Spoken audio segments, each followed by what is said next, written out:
जय हिंद दोस्तों, focus study with अभी पे आपका बहुत बहुत स्वागत है। तो भाई एक बार तो नहा धो के खाना खा के आ गए हैं। अब यहाँ मेहनत से इस पसीना से नहाना है। 600 वाट का लाइट लगा है सामने, एकदम चक चक, दिमाग पे एकदम भारी रहता है, पूरा बदन पसीना से भीग जाता है।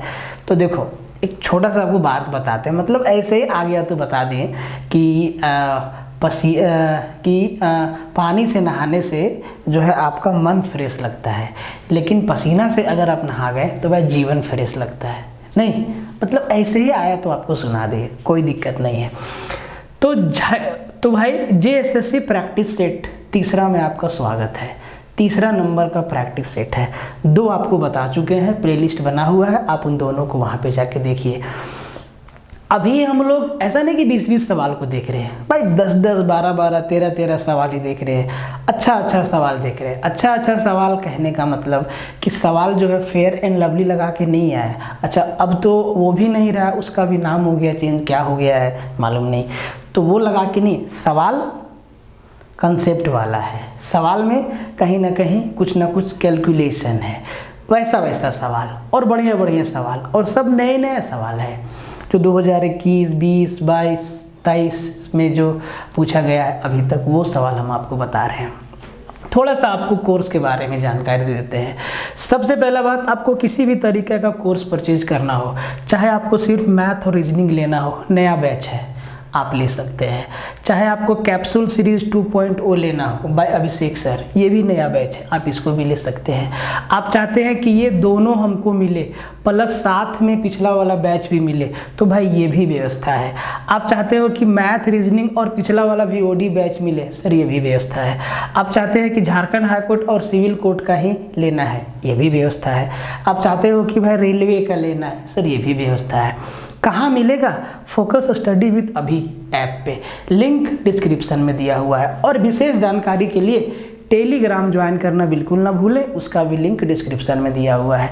अब देखो एक बात समझो, आप लोग का दिमाग जो है पता नहीं मतलब क्या हो गया है कि आप लोग अपना टाइम कहाँ दे रहे हो मालूम नहीं। हम तो बता नहीं सकते हैं कि आप लोग अपना टाइम कहाँ दे रहे हो।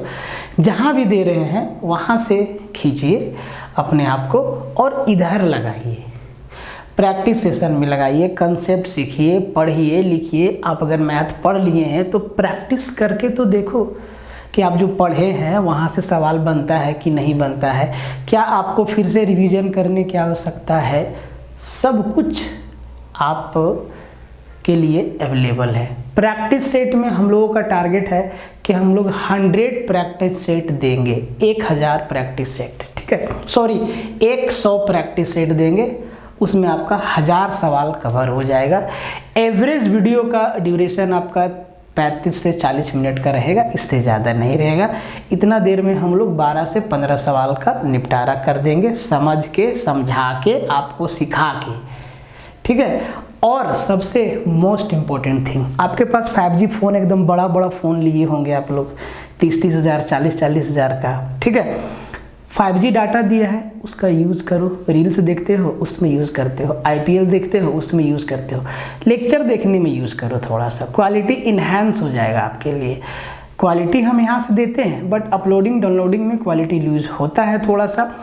तो हो सकता है कि 360 जो है ऑटो मोड में, उसमें आपको थोड़ा सा कमज़ोर दिखे, बट अब जैसे ही लेक्चर की क्वालिटी को बढ़ाएंगे एकदम फ्रेश दिखेगा। तो बढ़ा लीजिए, ब्राइटनेस बढ़ा लीजिए। और सबसे ज़रूरी बात, बिना पेन कॉपी का वीडियो ना देखें। GS नहीं है कि ऐसे बैठ के देख रहे हैं, मैथ है, कैलकुलेशन आपको करना होगा। सवाल यहाँ आएगा, आप पहले बनाइएगा, फिर आप देखिएगा कि कैसे बनाए सर, क्या इसका और कोई बेस्ट मेथड हो सकता है तो कमेंट में लिख दीजिएगा कि सर ये सवाल ऐसे भी बनाया जा सकता है। समझ रहे मेरी बातों को? तो एक चीज़ पे आपको ध्यान देना है। हम लोग आप लोग के लिए इतना कुछ कर रहे हैं, आप लोग भी कुछ कीजिए। और अब सबसे ज़रूरी बात, ठीक है, आप कहेंगे सर क्या ज़रूरी बात है? सबसे ज़रूरी बात, अगर आपको लेक्चर यूज़फुल लगता है, फ्रूटफुल लगता है, तो शेयर तो मार दो, लाइक तो दे दो। लगता है तो ये आपके ऊपर है। आप सोच लेना बैठ के शांति से 2 मिनट कि सर क्या कि लक्ष्मण सर के लेक्चर को देना है लाइक कि नहीं देना है, कोई दिक्कत नहीं। अगर कुछ कमी लगता है एकदम दिल से स्वीकार है, आप लिखिए। आप लिख नहीं सकते हैं, इस नंबर पे फ़ोन कीजिए। यहाँ से आप मेरा नंबर ले लीजिए और हमको बोलिए डायरेक्ट। नहीं लिख सकते हैं तो आप ओपनली लिख भी सकते हैं, कोई दिक्कत नहीं। कोई भी इंसान परफेक्ट नहीं होता है, हम लोग भी कोशिश करते हैं हर दिन बेहतर बनने का। हर दिन कुछ ना कुछ सीखते हैं, नए नए सवालों को देखते हैं आपको समझाने के लिए कि आपको बेहतर कैसे समझाया जाए। तो ये प्रोसेस चलते रहेगा टिल द लास्ट ब्रेथ, है कि नहीं। पढ़िए बढ़िया से और कंप्लीट लेक्चर देखना है शुरू से लेके आखिरी तक। और फिर से बता रहे हैं, जितना भी आपके पास ग्रुप्स होगा एक बार लिंक को शेयर कर दीजिएगा। ये पहला सवाल ज्योमेट्री से, हर एक दिन हर एक चैप्टर से आपका पहला सवाल रहेगा। जैसे कि इससे पिछला वाला लेक्चर का पहला सवाल शायद नंबर सिस्टम से था ना। आज का पहला क्वेश्चन ज्योमेट्री से बहुत ही आसान सवाल है। कहता है कि in the given figure angle A P O equal to 35 degree, then which of the following option is correct. Angle A P O ये वाला कोण जो है 35 डिग्री है, तो कौन सा सही है चारों ऑप्शन में।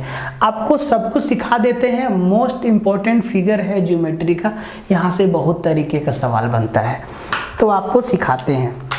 देखो ये हमारा एक सर्कल है जो कि आपको दिख रहा है, ओ हमारा सेंटर है और AP और PB क्या है, ये हमारा टेंजेंट है, स्पर्श रेखा है। इस बिंदु पे टच करके ये सीधा निकल जाएगा और इस बिंदु पे टच करके ये सीधा निकल जाएगा। अगर हम A से O को मिला दे और O से B को मिला दे, तो आप एक बात बताइए, OA और OB हमारा क्या रेडियस है, बिल्कुल। और जिस पॉइंट पे रेडियस और टेंजेंट मिलता है, ये हमारा स्पर्श रेखा है, टेंजेंट स्पर्श रेखा, और ये हमारा रेडियस है, वहाँ पे 90 डिग्री का कोण बनता है, यहाँ पे 90 डिग्री का कोण बनता है। दूसरा चीज समझो, वृत्त के किसी भी बाहरी बिंदु से जब हम 2 टेंजेंट खींचेंगे बाहरी बिंदु से, तो ही टेंजेंट खींच सकते हैं। दोनों टेंजेंट का लेंथ बराबर होता है, मतलब AP बराबर PB होगा, ठीक है।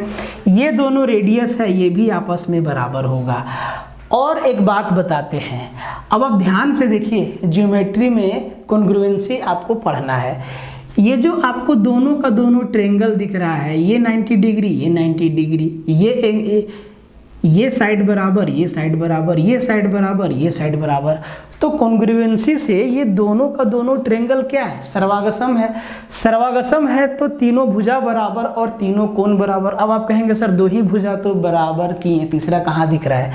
OP दोनों में कॉमन नहीं है, OP दोनों में कॉमन नहीं है, यस, तीनों भुजा बराबर और एक कोण बराबर। अगर ये एंगल मेरा 35 डिग्री है तो सर ये एंगल भी 35 डिग्री होगा। ये कितना है 35, तो ये भी कितना हो जाएगा 35। ये कितना है 90, ये कितना है 90 डिग्री। सर तो ये दोनों का दोनों राइट एंगल ट्रायंगल है, ये कितना हो जाएगा 55 डिग्री, ये कितना हो जाएगा 55 डिग्री, और ये कितना हो जाएगा 55 डिग्री। अब एक बात समझिए, डायरेक्ट आपको सिखाते हैं। OP जो है ना, OP जो है, OP क्या है अभी बताते हैं। अब आप ध्यान से समझिए, PAOB आपको एक क्वाड्रिलेटरल नहीं दिख रहा है, दिख रहा है, उसमें से OP जो है वो एंगल बाइसेक्टर है, कोण समद्विभाजक है। इस एंगल को देखो 2 बराबर हिस्सा में बांटता है और इस एंगल को भी 2 बराबर हिस्सा में बांटता है, 35 ऊपर 35 नीचे। तो ये इस चीज को ना आपको याद रखना है सीधा। अब देखो हमसे पूछा क्या है, कौन सा सही है, BPO, देखो BPO 35 डिग्री है, कितना दिया 55, गलत है। APB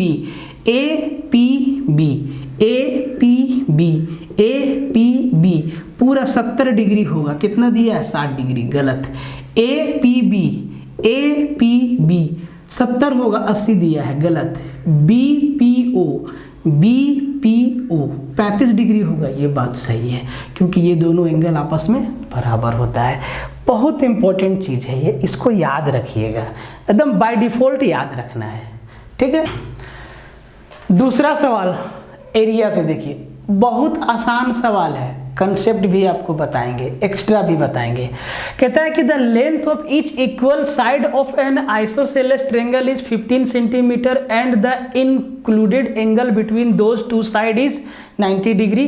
find the area of the triangle. समद्वि बाहु त्रिभुज की प्रत्येक समान भुजा की लंबाई 15 सेंटीमीटर है और दोनों भुजाओं के बीच का कोण 90 डिग्री है।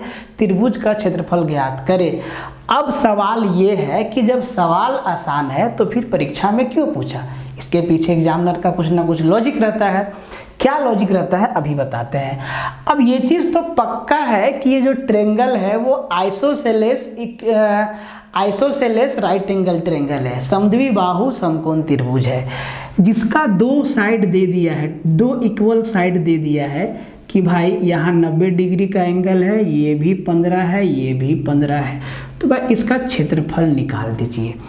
तो आपके दिमाग में आएगा कि सर ये तो समकोण त्रिभुज है, तो भाई समकोण त्रिभुज का क्षेत्रफल क्या होता है? Half into base into height.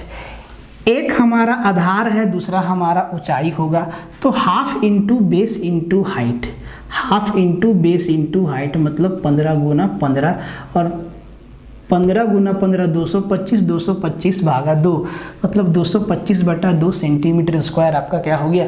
उत्तर हो गया। अब देखो, अगर कोई सोचेगा कि इसमें समद्वि बाहु त्रिभुज का फॉर्मूला लगाएं, उससे बनाएं, तो भाई उससे भी उत्तर यही आएगा, लेकिन टाइम वेस्ट होगा। अगर कोई सोचेगा कि इसमें हेरोइन फॉर्मूला लगाएं, तब भी उत्तर आएगा, टाइम वेस्ट होगा। देखो, अगर आप आइसोसेलेस ट्रायंगल का फॉर्मूला लगाओगे तो भाई आपको तीनों साइड चाहिए। एक चीज़ समझ लो, अगर आइसोसेलेस राइट एंगल ट्रायंगल है, आइसोसेलेस राइट एंगल ट्रायंगल है, यहाँ पे 90 डिग्री है, तो भाई ये साइड अगर एक है, ये एक है, तो इसका हाइपोटेनस कितना होगा? √2 होगा। अगर ये 15 सेंटीमीटर है, ये हमारा 15 सेंटीमीटर है, तो हाइपोटेनस कितना होगा? आप कहेंगे सर 15√2 है। इसका रेशियो याद रखिएगा, ये ना बहुत जगह आपको काम करेगा। ये आपका बेस और परपेंडिकुलर का रेशियो 1:1। भाई ये दोनों भुजा बराबर होगा ना। क्यों बराबर होगा? यहाँ 90 है तो यहाँ 45 डिग्री होगा और यहाँ पे 45 डिग्री होगा। बराबर कोण के आमने सामने का भुजा बराबर या बराबर भुजा के आमने सामने का कोण बराबर। समझ रहे? तो इसको याद रखना है। अब तीनों भुजा आपके पास है तो आप आइसोसेलेस ट्रायंगल का फॉर्मूला भी लगा सकते हैं, लेकिन नहीं लगाना है। इसी से आपका सीधा उत्तर आ जाएगा। ये सवाल आसान है लेकिन कन्फ्यूजन वाला है। पूरा शरीर पसीना से भीग गया। देखिए, तो ऐसा बात नहीं है कि मेहनत से हम लोग डरते हैं, नहीं डरते हैं। आपको भी कहते हैं कि मेहनत से मत डरिए, ठीक है। एक बात हम आपको बताते हैं, अपना मन का बात। हमको बोला जाता है कि बहुत गर्मी है, बहुत गर्मी है, अपना रूम में एक पंखा लगवा लो, कूलर लगवा लो। कोई फ़ायदा नहीं है इसका, कोई फ़ायदा नहीं है इसका। पंखा लगवा लो, कूलर लगवा लो, कोई फ़ायदा नहीं है। फ़ायदा तो तब है जब आप बाहर निकले और आपके बदन पर गर्मी ही ना लगे। मतलब समझ रहे हैं आप? उस लेवल तक अगर जाना है तो भाई मेहनत करना होगा, एकदम आखिरी दम तक पूरा मेहनत करिए, जितना शरीर साथ देता है, जितना दिमाग साथ देता है। और देखो, एक बार आप कोई चीज़ में लग जाइएगा ना तो मुश्किल से 6 महीना, 8 महीना और साल भर के अंदर ना रिजल्ट दिखना चालू हो जाता है। और फिर जब और आगे जाते हैं तो आपको और रिजल्ट मिलता है, ठीक है। और हम भूत से बचने के लिए देखो लोहा पहन लिए हैं, मजाक कर रहे हैं, ठीक है। देखो, कहता है कि exactly mid way between the foot of 2 towers P and Q the angle of elevation of their tops are 45 degree and 60 degree. The ratio of their heights of P and Q is. अब P और Q के height का ratio पूछा। देखो ध्यान देना, PQ, यहाँ भी क्या बोला? PQ। तो पहले लेंगे P को, फिर लेंगे Q को। ऑप्शन देखो, 2 को घुमा दिया है, 1:√3, √3:1, 3:1 और 1:3। ये आपको ध्यान देना है कि इसको ना बहुत सावधानी से करना हो। सवाल तो बहुत आसान है। देखो, 2 ठो मेरा खंभा है, एक P है और एक Q है। मान लो कि ये मेरा P है, कोई बड़ा कोई छोटा हो सकता है, टेंशन नहीं लेना, ठीक है। ये मेरा P खंभा है और ये मेरा Q खंभा है, ये मेरा बेस है, और इनके ठीक बीच में एकदम मिड पॉइंट से इनके टॉप को देखते हैं ऐसे। तो भाई यहाँ देखते हैं तो 45 डिग्री बनता है, और सर यहाँ देखते हैं तो कितना बनता है, यहाँ देखते हैं तो अच्छा उनके शीर्ष का उन्नयन कोण, अच्छा यहाँ पे बनता है 45 डिग्री और यहाँ पे बनता है कितना 60 डिग्री। तो यहाँ 60 तो यहाँ पे कितना बनेगा 30 बनेगा, यहाँ पे भी मेरा कितना बनेगा 45, यहाँ पे 45 तो यहाँ 45, ये मेरा 90 डिग्री। अभी हम आपको आइसोसेलेस राइट एंगल ट्रायंगल का कंसेप्ट बताएं कि भाई इनका रेशियो क्या होता है 1:1, ये दोनों साइड क्या होता है बराबर, और ये पॉइंट ठीक बीच में है तो सर इधर भी क्या होगा 1।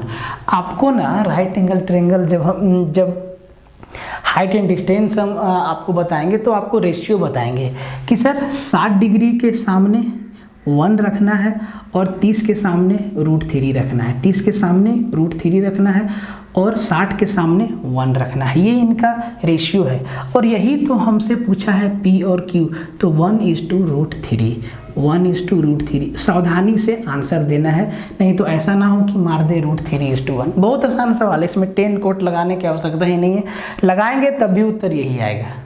ठीक है, अगर आप x y भी मानेंगे तब भी उत्तर यही आएगा। लगाने का कोशिश कीजिए, उसके बाद देखिए कि भाई कैसे सवाल सॉल्व हुआ है। तो कहता है कि निम्नलिखित का मान ज्ञात कीजिए, simplify the following, sin 2x + 2 sin 4x + sin 6x। अब इसको सॉल्व करना है। अब आप x का वैल्यू ढूंढते चलेंगे तब तो दिक्कत हो जाएगा। अब देखो इसको करना कैसे है, ध्यान से देखो। सबसे पहला बात, फिलहाल हम 2 sin 4x के साथ कुछ नहीं कर सकते हैं, लेकिन sin 2x और sin 6x में आपको कुछ दिख रहा है। बोले सर बिल्कुल, sin 2x और sin 6x जोड़ देंगे sin 8x हो जाएगा। नहीं, ऐसे नहीं करना है, ये सब गलत बात है। ये आपको sin c + d नहीं दिख रहा है, तो sin c + d का फॉर्मूला क्या होता है, sin c + d बराबर होता है 2 sin c + d/2 into cos c - d/2। एक बार c + d और एक बार c - d और भागा लगाते हैं 2 से। तो देखो इसको मानना c वाला टर्म और इसको मानना d वाला टर्म, क्योंकि घटाते हैं, c में से d को घटाते हैं। तो देखो ये हमारा sin c है और ये हमारा sin d है, बराबर क्या हो जाएगा 2 sin c + d। तो 2 sin c + d, 6 और 2 8, 8 को 2 से भागा देंगे 4x into cos c - d।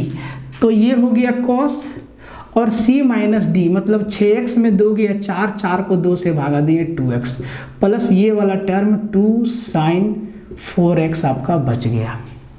अब जरा ध्यान से देखो, 2 sin 4x यहाँ भी है और 2 sin 4x यहाँ भी है। अगर इसको कॉमन कर ले तो भाई ये हो जाएगा 2 sin 4x, अंदर बच जाएगा cos 2x + 1। अब जरा ध्यान से देखो, cos 2x + 1 को क्या लिख सकते हैं, ये तो मेरा एज इट इज रह जाएगा, और cos 2x + 1 को फॉर्मूला से 2 × cos² x लिखेंगे। अब ध्यान देखो, यही मेरा फाइनल कैलकुलेशन हो गया। तो 2 दूना 4 sin 4x into cos² x। देखो कौन सा ऑप्शन में है, तो सबसे पहले 4 ढूंढो, ये गया sin 4x, तो sin 4x यहाँ भी है लेकिन cos² sin 4x cos²। Option number A आपका क्या हो गया, आंसर हो गया। बहुत ही आसान सवाल है। यहाँ पे ये हमारा sin c वाला टर्म है, ठीक है, ये हमारा क्या है sin c है और ये हमारा क्या है sin d है। तो भाई इसको c क्यों माने, क्योंकि जब हम फॉर्मूला लिखते हैं, आपको देखो हम आपको फॉर्मूला क्या बताएं, एक बार देखो इसको समझ लो। इसीलिए बोलते हैं कि 10 ही सवाल सिखाएंगे, कायदे से सिखा देंगे। तो sin c + d क्या होता है, sin c + d, sin c + sin d, sorry कहाँ गया जी, हाँ, sin c + sin d बराबर क्या होता है 2 sin c + d/2 into cos c - d/2। तो अगर हम इसको c मानते इसको d मानते तो थोड़ा सा वैल्यू नेगेटिव आता, कोई दिक्कत नहीं होता, वो भी हो जाता सॉल्व। लेकिन जब सीधा सीधा है तो सब प्लस प्लस में है तो क्या दिक्कत है, इसको पहले इसको बाद में। इस सवाल को आप देखिए तो इसको पहले इसको बाद में। इस सवाल को आप देखिए तो आपको लगेगा कि सर b का वैल्यू दे दिया है और इसका वैल्यू हमसे पूछा है, तो एकदम आसानी से बता देंगे। b के जगह पे 5 रख देंगे, 5 रख देंगे, 5 रख देंगे और कैलकुलेट करके आंसर बता देंगे। लेकिन सवाल में क्या लिखा है, if b equal to 5 determine the value of an expression 5/b plus 5b into 25/b square minus 25 plus 25b square using an identity. एक पहचान का, एक अभिव्यक्ति का, एक फॉर्मूला का इस्तेमाल करके इसका उत्तर देना है। सवाल में हिंट दे दिया है, हिंदी में नहीं लिखे क्योंकि थोड़ा सा आपका इसमें अंग्रेजी है। तो भाई ध्यान से देखो, अगर आप ये सोचेंगे कि सर b का वैल्यू 5 है तो सब जगह रख देते हैं, मामला मेरा सोल्व हो जाएगा। लेकिन ज़रा ध्यान से देखो इसको कि अगर हम इसको ऐसे लिख दें, कि सर इसको हम a देखें और इसको हम b देखें, तो ये a प्लस b है इंटू 25/b स्क्वायर है ना। क्या हम इसको 5/b का होल स्क्वायर लिख दे? बोले सर लिख दीजिए। माइनस 25, 5 गुना 5 प्लस 25b स्क्वायर को हम 5b का होल स्क्वायर लिख दें? बोले सर लिख दें। क्या कोई फॉर्मूला दिमाग में आया? देखो AQ प्लस BQ का फॉर्मूला क्या होता है? AQ प्लस BQ का फॉर्मूला क्या होता है? A प्लस B इंटू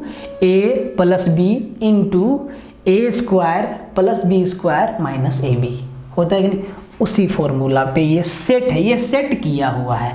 मतलब इसको हम क्या लिख सकते हैं? इसको हम लिख सकते हैं 5/b का क्यूब प्लस 5b का क्यूब, यही लिख सकते हैं इसको।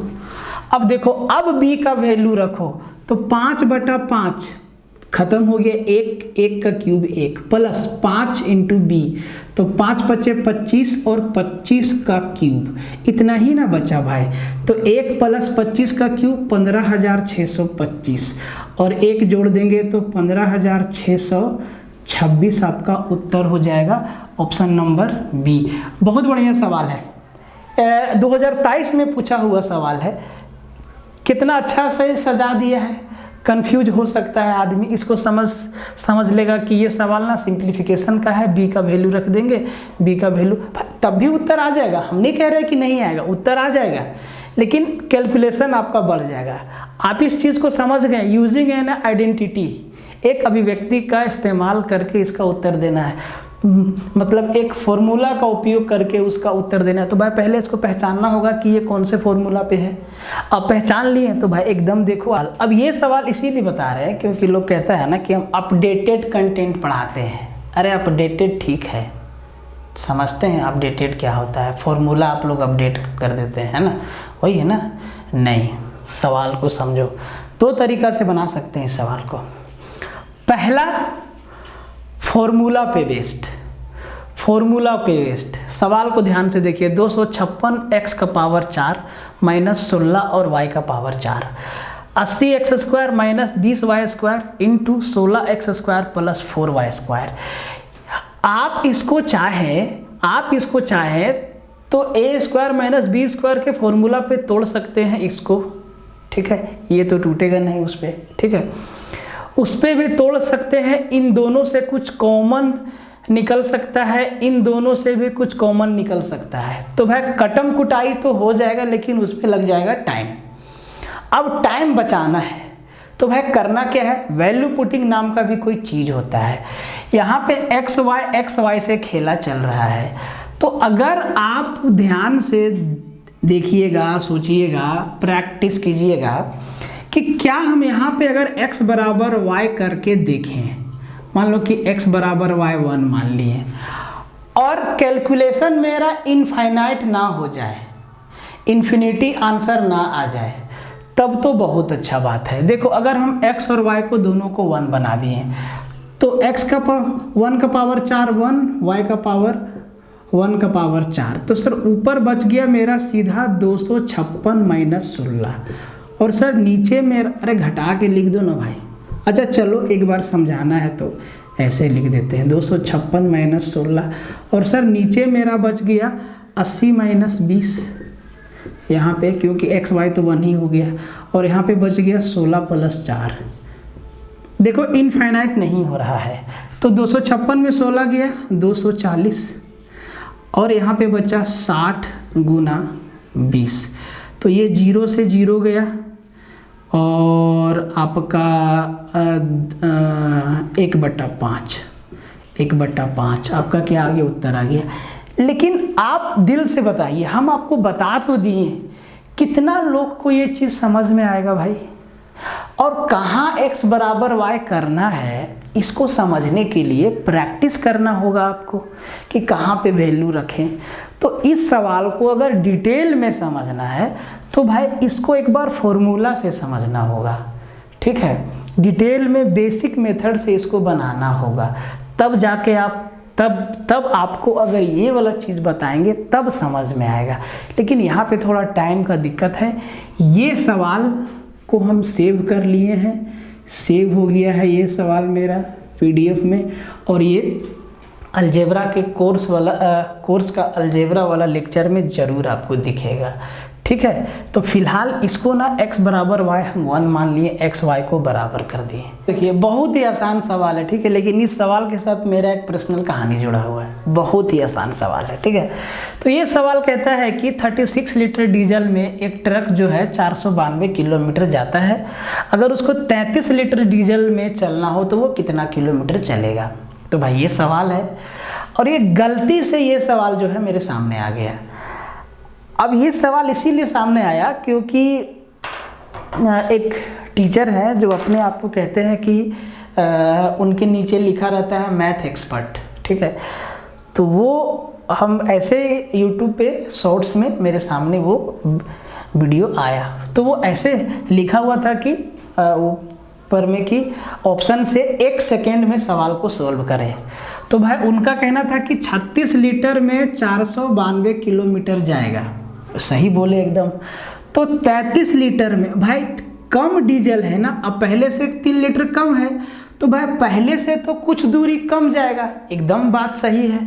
अब वो 33 लीटर में 492 किलोमीटर से कम जाएगा। अब उनका ऑप्शन देखो यही था, एकदम हम खोज के फिर निकाले, एकदम यही ऑप्शन था, और बोले कि देखिए 499 ज़्यादा है, 500 जाएगा नहीं, 504 ज़्यादा है, एक ही ऑप्शन है 451 किलोमीटर जाएगा। समझे? हम बोले गजब, मतलब एकदम सही बताएं वो। जब ये सवाल हम देखें, और ये सवाल SSC 2022 टियर 1 में आया हुआ सवाल है ये, ठीक है, टियर 1 में आया हुआ सवाल है। अगर आप SSC का तैयारी करते होंगे तो सेट में देखिएगा ये सवाल आपको मिलेगा, और ये इसका ओरिजिनल ऑप्शन है 454, 453, 451, 452। अब बताइए ऐसे करना चाहिए? नहीं करना चाहिए, ठीक है। अब ये सवाल ही आसान है, तो इसमें बिना मतलब का जो है होशियारी दिखाने का क्या जरूरत है? अरे सबको पता है कि 36 लीटर में 492 किलोमीटर जाएगा, तो 33 लीटर में पहले से कम जाएगा, जाएगा कि नहीं जाएगा? पहले से कम जाएगा। तो उसमें ई वाला दिमाग लगाने का नाम नहीं बताएंगे, आप लोग देखिएगा कहीं ना कहीं दिख जाएगा, ठीक है। तो ऐसे भाई बहुत ही गलत तरीका है, चाहे जो भी है गलत है। इस सवाल में है क्या? कुछ है, इसीलिए हम आपको अभी बता रहे हैं, नहीं तो हम आपको ये सवाल बताते भी नहीं, कुछ नहीं है सवाल में। तो अगर 36 लीटर में 492 किलोमीटर जा रहा है तो सर 1 लीटर में कितना जाएगा? सीधा सीधा हिसाब है 492/36 किलोमीटर, तो सर 33 लीटर में इतना जाएगा। यही ना इसका कैलकुलेशन है, और क्या है? काट दीजिए, किसी से ना जाए तो 3 से 12 बार में, ये 4 2 6 9, 3 से फिर जा रहा है, अच्छा 12 से ही जा रहा है, 12 चौके 48, 12 एकम 12, तो 41 × 11 सर अब देखो, अब बहुत लोग ना 11 से मल्टीप्लाई का भी तरीका, भाई 11 का टेबल आसान है, 11 एकम 11 का 1, और 11 चौके 44 और 1 45। क्यों याद रखें हम बेवाहियात का चीज़? अब देखो इतना छोटा सवाल में जब कोई ऐसे कोई बता देता है और हमको सवाल दिख गया, और देखो वो आप लोग क्या है कि आप लोग ढूंढते नहीं है कुछ, और कौन उतना ढूंढेगा? ये बात सच है, कौन ढूंढेगा उतना। अब हम ढूंढते तो हमको दिखे, बोले रे ये सवाल ऑप्शन साला अलग अलग है, ये ऑप्शन है ओरिजिनल और ये ऑप्शन अपने से फ्रेम किया हुआ है। तो ऐसे नहीं करना चाहिए किसी को। ठीक है, हिंदी इसका समझा देते हैं, बहुत आसान है। 12 men and 16 boy can do a piece of work in 5 days while 13 men and 24 boy can do it in 4 days. In how many days 29 men and 22 boy complete the work? 12 आदमी और 16 लड़का मिलके एक काम को 5 दिन में कर देता है, जबकि 13 आदमी और 24 लड़का उसी काम को 4 दिन में कर देते हैं। ठीक है, कहता है कि कितने दिनों में 29 आदमी और 22 लड़का मिल के काम को कंप्लीट करेगा। बहुत आसान सवाल है। तो भाई यहाँ पे 2 ग्रुप है, एक 12 आदमी और 16 लड़का का जो कि कर देता है 5 दिन में, और दूसरा इसी काम को 13 आदमी और 24 लड़का मिलके 4 दिन में कर देता है। मतलब पहला ग्रुप और दूसरा ग्रुप दोनों मिलके सेम काम करता है, तो भाई दोनों ग्रुप का काम बराबर है। ठीक है, पूछता है कि 29 आदमी और 22 लड़का मिलके कितना दिन में करेगा। ऐसा सवाल कैसे बनता है, यहाँ पे मैं आदमी और लड़कों की क्षमता अलग अलग निकालना पड़ेगा। कैसे निकलेगा, अभी क्या बोला कि दोनों भाग बराबर है, दोनों एक ही काम को करते हैं। तो देखो 12 आदमी प्लस 16 लड़का मिल के जो काम 5 दिन में करता है, इसी काम को जो है 13 आदमी प्लस 24 लड़का मिलके कर देता है 4 दिन में। अब यहाँ से मेन और बॉयज़ का रेशियो निकल जाएगा, तो ये हो जाएगा 12 दूना 24 मेन, देखो तो 12 पच्चीस 60, 12 पच्चीस 60 मेन, 60 आदमी प्लस 16 पच्चे 80 बॉय बराबर 13 चौके 52 एम प्लस 24 चौके 96 बॉय। अब यहाँ से बॉयज़ और मेन को एक साइड कर लेते हैं, तो भाई 60 में 52 गया तो 8 मेन बराबर 96 में 80 गया तो 16 बॉय। यहाँ पे काट दे 8 एकम 8, 8 दूना 16, एक आदमी बराबर 2 लड़का। तो चाहे तो हम एक आदमी के जगह पे 2 लड़का रख सकते हैं। यहाँ पे 2 चीज़ समझना है, एक तो ये कि एक आदमी के जगह पे 2 लड़का है, दूसरा चीज़ इनका इफ़िशियंसी। तो अगर हम m/b कर दें तो सर ये 2/1 हो जाएगा। इसका मतलब क्या है समझिएगा कि आदमी 2 काम करेगा, एक आदमी जितना देर में 2 काम करेगा, एक लड़का उतना देर में 1 काम करेगा। मतलब लड़का से 2 गुना क्षमतावान है एक आदमी।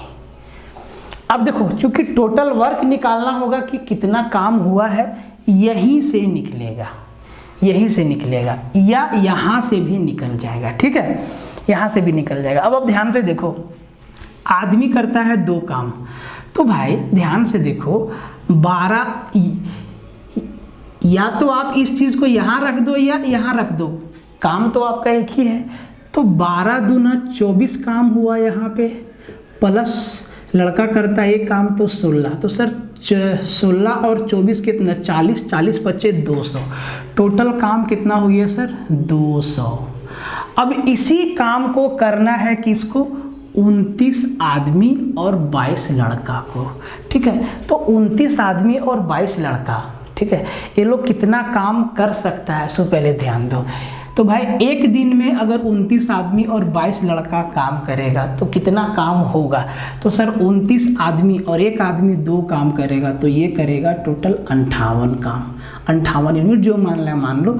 और 22 लड़का है, एक लड़का 1 काम है तो 22 लड़का 22 यूनिट काम करेगा। 58 और 22 टोटल 80 यूनिट काम करेगा एक दिन में। अगर एक दिन में 80 यूनिट काम करेगा तो 200 यूनिट काम करने में कितना दिन लगेगा, तो 80 दूना 160 और 40 2.5 दिन, 2.5 डेज का टाइम लेगा ये लोग। किधर है, ऑप्शन नंबर सी आपका उत्तर हो गया। तो यहाँ पे चीज़ को समझना है। आप चाहे तो एक आदमी बराबर 2 लड़का मान के भी बना सकते हैं, या इनका क्षमता से भी काम आपका बन जाएगा, दोनों ही आसान है। तो ये चीज़ पता रहेगा। एवरेज का बहुत ही अच्छा सवाल है जो एग्जाम में पूछा गया है। कहता है कि 52, 71, 43, 22 ए और बी का औसत 55 है और 42, 45, 49, 51, 42 सी और डी का औसत 53 है। तो ए, बी, सी और डी का औसत क्या होगा? दो तरीका से बना सकते हो। एक जो आप लोग को लगता है कि डेविएशन डेविएशन डेविएशन, बनाइए डेविएशन मेथड से। कहीं पे प्लस, कहीं पे माइनस, कहीं पे प्लस, कहीं पे माइनस, नेट डेविएशन 0 होना चाहिए। अगर उसमें कन्फ्यूजन हुआ तो सवाल गया। और दोनों से भी और उससे आसान कैलकुलेशन आपका बेसिक से ही हो जाएगा, कुछ भी याद नहीं रखना है, ठीक है। ध्यान देखो, ध्यान से समझो बात को कि अगर इन सारा नंबर को 52, 71, 43, 22 ए और बी इस सब को जोड़ा होगा और जितना नंबर है उतना से भागा दिया होगा। 1, 2, 3, 4, 5, 6 नंबर है, 6 से भागा दिया होगा तो 55 आया होगा। तो हम सीधा 55 को 6 से मल्टीप्लाई कर देते हैं। 6 पचे 30, 6 पचे 30 और 3 33, 330। इन सब का जोड़, 6 संख्या का जोड़ 330। 6 संख्या में 1, 2, 3, 4 संख्या मालूम है, तो भाई इनको जोड़ के घटा दें तो ए और बी का जोड़ तो मिल जाएगा। ध्यान से देखो, तो भाई इनको जोड़ने का जो भी तरीका आप जानते हैं जोड़ दीजिए। हम कैसे जोड़ेंगे? तो हम सबसे पहले दहाई अंक को जोड़ के फिर उसको 10 से मल्टीप्लाई कर देंगे।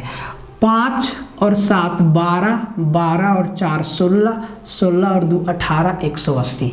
कितना आया? 180 याद रखना है। और 2 और 3 5 और 1 6 और 2 8, 2 और 3 5 और 1 6 और 2 8, 180 और 8 188। घटा देंगे सीधा। कितना आ जाएगा सर? 10 में 8 गया 2, यहाँ बचा 12, 12 में 8 गया 4, 142। ये किसका जोड़ आया? ए और बी का, क्योंकि ये तो पता नहीं है। सिमिलरली दूसरा वाला में कितना संख्या? 1, 2, 3, 4, 5, 6, 7 संख्या है। तो इन सब का औसत 53 है। सबको जोड़ा होगा, 7 से भागा दिया होगा तो 53। एवरेज का बेसिक कंसेप्ट यही ना है भाई। तो इसको हम 7 से मल्टीप्लाई कर देते हैं डायरेक्ट, तो वो हो जाएगा 7 तिया 21, 7 पचे 35 और 2 37, 371। अब देखो 1, 2, 3, 4, 5 संख्या मालूम है 7 को में, तो पांचों को जोड़ के घटा देते हैं तो सी और डी मेरा बच जाएगा। बोले सर सही बात है। तो सबको जोड़ो, दहाई अंक को जोड़ो, 10 से गुना करो। देखो 4 और 4 8, 8 और 4 12, 12 और 5 17, 17 और 4 21। सही जोड़े? फिर से सीख लो ये चीज़। 4 और 4 8 और 4 12 और 5 17 और 4 21, मतलब 210। ठीक है, 10 से गुना करो।